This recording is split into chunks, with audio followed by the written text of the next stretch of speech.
CM గారు చేయాలి, లోకేష్ గారు చేయాలి. లోకేష్ గారు చాలా స్పష్టంగా చెప్తున్నారు ఎవ్రీ రికార్డు ఉందని. అయితే సరే అది ఉంది పక్కన పెడితే ఒకసారి గఫూర్ గారు మీ ఎక్స్పీరియన్స్ చెప్పండి. నేను వేరే టాపిక్లోకి వెళ్దాం మనం. ఒక బ్రీఫ్గా నాకు కావాల్సింది ఏంటంటే అసెంబ్లీలో ఇలాంటి తప్పుడు మాటలు మాట్లాడిన వ్యక్తులపైన ప్రభుత్వం మారిన తర్వాత అయినా చర్యలు తీసుకునే అవకాశం ఉంటుందా? క్రిమినల్ చర్యలు తీసుకోవడానికి అవకాశం లేదండి. సభలో మాట్లాడిన దాని మీద కోర్టు పోవడానికి కానీ క్రిమినల్ చర్యలు తీసుకోవడానికి కానీ అవకాశం లేదు. అయితే దాన్ని ఎథిక్స్ కమిటీకి కానీ లేకపోతే సభా హక్కుల కమిటీకి కానీ నివేదించవచ్చు.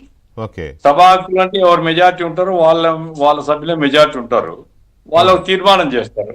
వాళ్ళకి చర్య తీసుకునే హక్కు ఉంది, ఏది సభ యొక్క ఆమోదంతో. అట్లా చర్య తీసుకోవచ్చు అంతే తప్ప క్రిమినల్ చర్య. కానీ ఇప్పుడు వాళ్ళు ఎవరు ఆ రోజున భువనేశ్వర్ గారిని అన్న వాళ్ళు ఎవరు ఇప్పుడు హౌస్ లో లేరు, ఓడిపోయారు. వాళ్ళు ఉన్నవాళ్ళు రావట్లేదు కానీ వాళ్ళు ఓడిపోయారు. ఓడిపోయిన వాళ్ళ మీద కూడా ఈ కమిటీ చర్యలకి ఇది చేయొచ్చా, రికమెండ్ చేయొచ్చా? అది ఏమి యాక్చువల్ గా ఏం రికార్డ్ అయింది, అది ఏ దాని కిందకి వస్తుందని పరిశీలించాలండి. అయితే ఇప్పుడు మనం ఆన్ మైక్ లో వచ్చేదే రికార్డ్ అవుతుందండి. అవును. ఇప్పుడు పక్కన సంభాషణలో ఒకరినొకరు బూతులు తిట్టుకుంటారు అనుకోండి, రికార్డ్ చేయరు, అవి రికార్డ్ చేయరు. కాబట్టి యాక్చువల్ గా ఏం రికార్డ్ అయింది, అది యనమల రామకృష్ణ లాంటి మీద ఉన్నాడు అక్కడ స్పీకర్.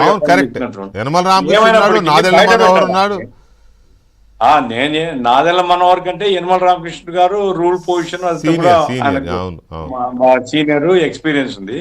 ఒకటి ఏమంటే చర్యల కంటే కూడా వాళ్ళు చేసింది ఏ రకంగా, ఎంత అసభ్యంగా, ఎంత దుర్మార్గంగా వ్యవహరించినారని ప్రజలకు తెలియజేయడం,